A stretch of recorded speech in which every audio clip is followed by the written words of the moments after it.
Good morning, students. Students, in today's video, we will discuss about components of a vector. So let's start. Let us consider an XYZ coordinate system. This is our XYZ coordinate system in which this is our origin. This is x-axis, this is y-axis, and this is z-axis. Now let us consider 3 points: A on x-axis, B on y-axis, and C on z-axis. Let the coordinate of point A is 1 0 0, coordinate of point B is 0 1 0, and coordinate of point C is 0 0 1. Then clearly the length of the vector OA will be 1. ठीक है, x axis के along length कितनी होगी OA की? 1 होगी. So magnitude of vector OA is equal to 1. Similarly, magnitude of vector OB will also be 1. Vector OB का जो magnitude होगा वो भी 1 होगा. And magnitude of vector OC will also be 1. So we can say that vector OA, vector OB and vector OC are unit vectors. किसी vector का magnitude अगर 1 होता है तो उसे हम क्या कहते हैं? यूनिट वेक्टर कहते हैं. So since the magnitude of vector OA, OB and OC is 1, so vector OA, vector OB and vector OC are unit vectors. And these vectors are along x-axis, y-axis and z-axis respectively. ठीक है, तो हम कह सकते हैं vector OA is unit vector along x axis, vector OB is unit vector along y axis and vector OC is unit vector along z axis. और इनको हम डिनोट कैसे करते हैं? Unit vector along x axis को हम denote करते हैं आई कैप से, unit vector along y axis को हम डिनोट करते हैं जे कैप से, और unit vector along z axis को हम डिनोट करते हैं के कैप से. क्लियर? और इन्हीं की हेल्प से हम किसी और वेक्टर को रिप्रेजेंट करते हैं. सपोज दैट हमारे पास एक्स वाई जेड यहाँ पे कोऑर्डिनेट सिस्टम है. This is x axis, y axis and z axis. And let us consider a cube और क्यूबॉइड से. Let us consider a cuboid. This is a cuboid whose length is x, breadth is y and height is z. O, A, B, C, D, E, F and G. And let the coordinate of since the length of OA is x, so length of CB will also be x, and OC is y, it means this will also be y, and OE is z, so BC will also be z. And this is our unit vector along x-axis, this is our unit vector along y-axis j cap, and this is our unit vector along z-axis k cap. So we can say that here vector OA is equal to xi, vector OC is equal to yj, and vector OE is equal to zk cap. ठीक है, OA की length x है तो magnitude of OA यहाँ से क्या आएगा? हम निकालेंगे तो x आएगा. मैग्नीट्यूड ऑफ OC क्या आएगा? y आएगा. और मैग्नीट्यूड ऑफ OE कितना आएगा? z आएगा. और इनकी डायरेक्शन क्या है? क्योंकि अलॉन्ग द एक्स एक्सिस है, positive direction of x axis है, इसलिए इसमें यूनिट वेक्टर क्या होगा? साथ में आई cap.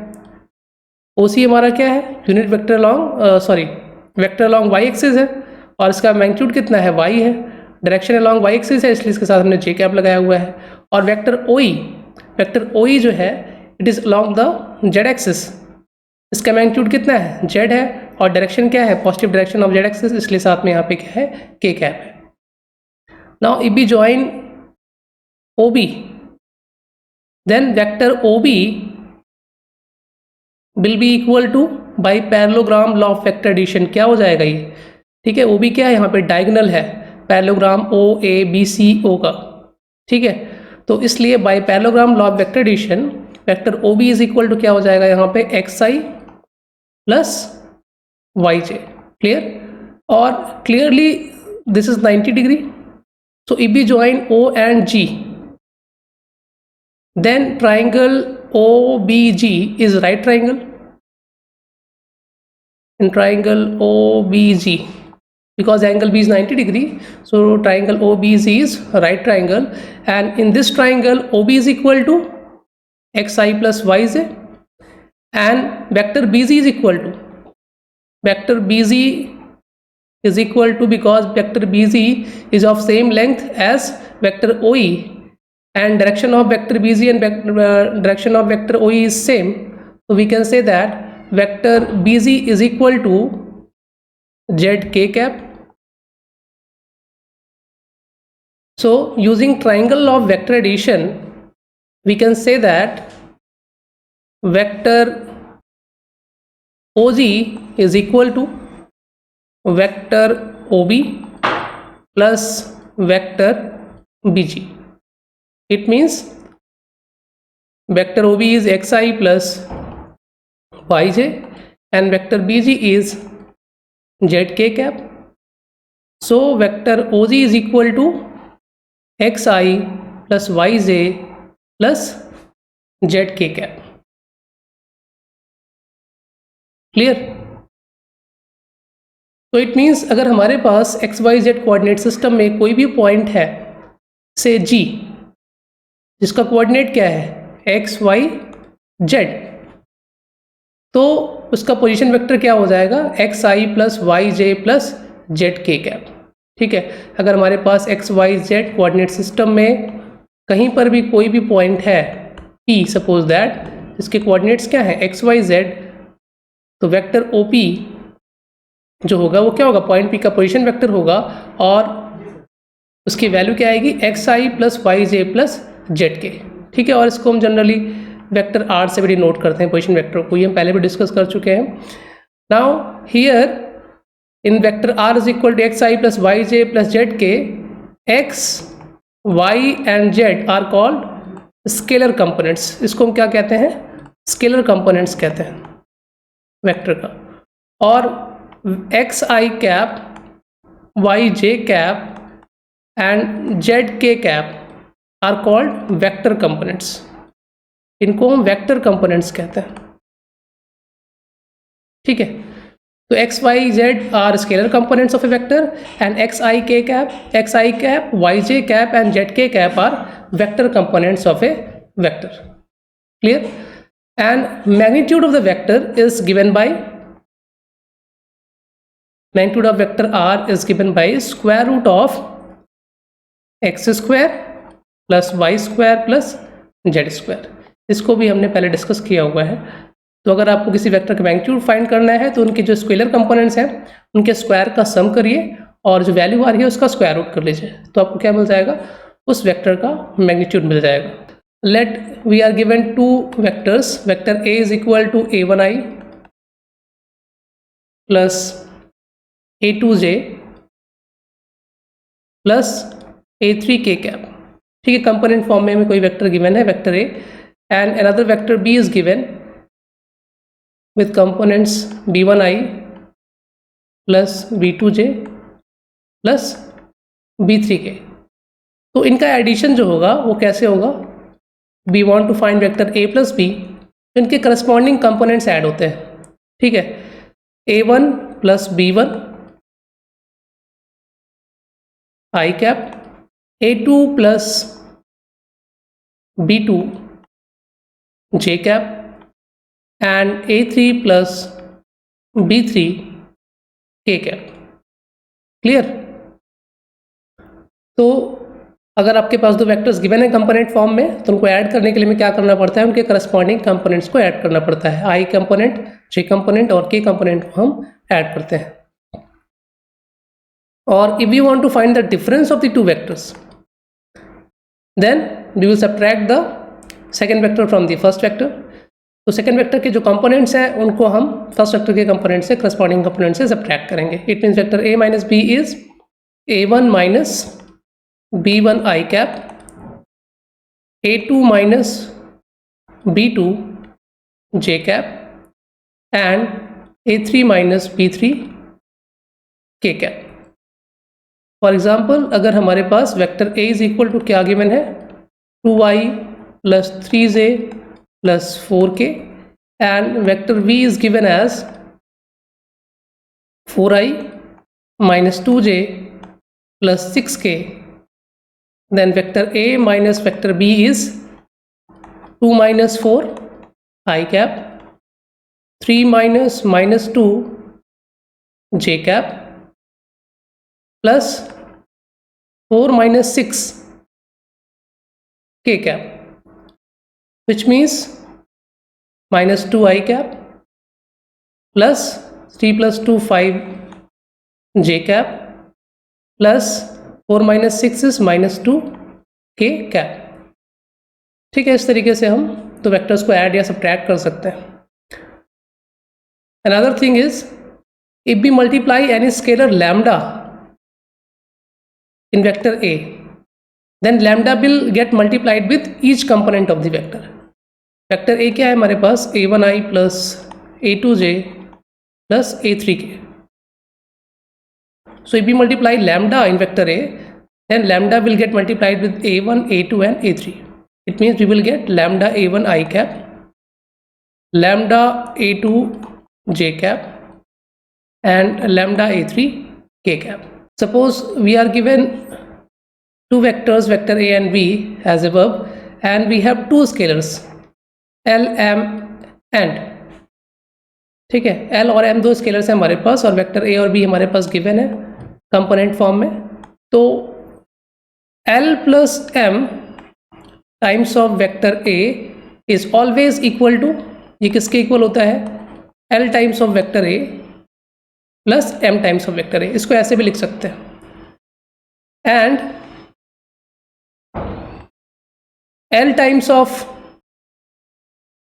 vector A plus B can be written as L times of vector A plus L times of vector B, and L times of M into vector A is equal to L into M times of vector A. ठीक है, तो ये कुछ properties हैं vectors की जो आपको मालूम होनी चाहिए. And now let us discuss about the collinearity of two vectors. Suppose we are given two vectors, vector A is equal to a1i plus a2j plus a3k cap, and vector B is equal to b1i plus b2j plus v3k cap. Then these two vectors, vector A and vector B, will be collinear if and only if the vector B is scalar multiple of vector A or vector A is scalar multiple of vector B. कहने का मतलब है कि दो vectors collinear तभी हो सकते हैं अगर एक वेक्टर क्या हो, दूसरे वेक्टर का स्केलर मल्टीपल हो. ये हमने पहले भी डिस्कस किया था कि अगर वेक्टर A है और उसमें हम कोई स्केलर मल्टीप्लाई करते हैं लैम्डा, इधर विथ पॉजिटिव साइन और नेगेटिव साइन, देन जो वेक्टर हमको मिलता है वो क्या होता है, गिवन वेक्टर के कोलिनियर होता है. It means vector A and lambda vector A R always collinear. तो इट मीन्स अगर वेक्टर ए और वेक्टर बी एक दूसरे के स्केलर मल्टीपल है तो दोनों क्या होंगे, कोलिनियर होंगे. So vector B is collinear to vector A if vector B is lambda times of vector A. और क्योंकि वेक्टर बी यहाँ पे कंपोनेंट फॉर्म में लिखा गया है, so we can write b1i plus b2j plus v3k is equal to lambda times of a1i plus a2j plus a3k. Clear? So we will get b1i plus b2j plus v3k, और यहाँ पे क्या मिल जाएगा, lambda a1i plus lambda a2j plus lambda A3 के cap. ठीक है, अभी जो हमने प्रॉपर्टी डिस्कस की थी कि लैम्डा हर एक कंपोनेंट के साथ मल्टीप्लाई हो जाएगा। अब यहाँ पे एक चीज़ नोट लिखिए, suppose that we have two vectors, vector u is equal to x1i plus y1j plus z1k and vector v is equal to x2i plus y2j plus z2k। then vector u is equal to vector v if and only if क्या हो जाएगा, x1 is equal to x2, y1 is equal to y2 and z1 is equal to z2। It means दो vectors vector u और vector v तभी equal होते हैं अगर उनके करस्पॉन्डिंग कंपोनेंट्स क्या हो, इक्वल। ठीक है, it means x1 is equal to x2 होगा, y1 is equal to y2 होगा, z1 is equal to z2 होगा, तभी वेक्टर u और वेक्टर v इक्वल हो सकते हैं। अब यहाँ पर हमारा जो केस है इसमें दो वेक्टर्स इक्वल है, ये दो वेक्टर्स अगर इक्वल है तो इनके करस्पॉन्डिंग कंपोनेंट्स क्या होने चाहिए, इक्वल होने चाहिए। इट मीन्स यहाँ से हमें क्या मिल जाएगा, b1 is equal to lambda a1, b2 is equal to lambda a2 and b3 is equal to lambda a3। And यहाँ से हमें एक और रिजल्ट मिल जाता है, it means b1 upon a1 is equal to lambda, b2 upon a2 is equal to lambda and b3 upon a3 is equal to lambda. It means b1 upon a1 is equal to b2 upon a2 is equal to b3 upon a3 is equal to some constant lambda। तो अगर दो vectors आपके क्या है, collinear हैं, तो उनके corresponding components का जो रेशियो होता है वो क्या होता है, कांस्टेंट होता है। तो अगर आपको दो वेक्टर्स की कोलिनिटी चेक करनी है तो उनके कंपोनेंट्स का रेशियो फाइंड कर लीजिए। अगर रेशियो क्या आ रहा है, कांस्टेंट आ रहा है, it means the given vectors are collinear vectors. For example यहाँ पे एक एग्जांपल ले लेते हैं, सपोज दैट एक वेक्टर है हमारे पास, vector a is equal to 2i minus j plus 3k, और एक दूसरा वेक्टर गिवन है हमारे पास, vector v is equal to minus 4i plus 2j and minus 6k। तो यहाँ पर अगर हम रेशियो फाइंड करते हैं इनके कंपोनेंट्स का तो क्या मिलेगा हमें, 2 अपॉन माइनस 4 आई कंपोनेंट्स का रेशियो फाइंड कर रहे हैं, और जे कंपोनेंट्स का रेशियो फाइंड करें अगर यहाँ पे हम तो क्या मिलेगा, माइनस 1 अपॉन 2, और के कंपोनेंट्स का रेशियो फाइंड करें तो 3 अपॉन माइनस 6। तीनों की वैल्यू कितनी आएगी, -1/2। ठीक है, यहाँ से कटेगा ये -1/2, यहाँ से कैंसिल होगा -1/2, तो -1/2 is equal to -1/2 is equal to -1/2। Ratio क्योंकि कांस्टेंट आ रहा है तो here vector A and vector B are collinear, vector A and vector B are collinear. या फिर स्केलर मल्टीपल के फॉर्म में भी लिख सकते थे यहाँ पे हम। ठीक है, vector B can be written as -2 times of vector A.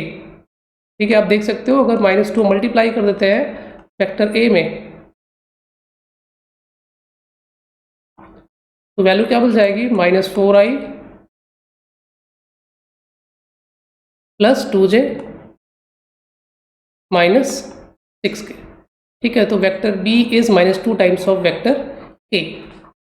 One more thing, हम पहले भी डिस्कस कर चुके हैं कि अगर वेक्टर a हमको गिवन है कंपोनेंट फॉर्म में a1i plus a2j plus a3k, then a1, a2 and a3 are called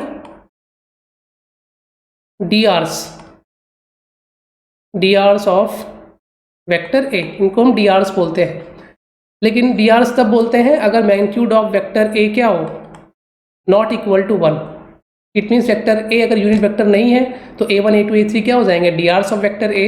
और अगर magnitude of vector a is equal to 1 आ रहा है then a1, a2, a3 are called DCs of vector a। ठीक है, तो जब वेक्टर यूनिट वेक्टर होगा तो उसके जो स्केलर कंपोनेंट्स होंगे उनको हम क्या बोलेंगे, डीसीज बोलेंगे वेक्टर का। और वेक्टर अगर यूनिट वेक्टर नहीं है तो उनके जो स्केलर कंपोनेंट्स होंगे A1 A2 A3 वो क्या हो जाएंगे, DRs of the vector. Clear? तो दैट्स ऑल फॉर टुडे।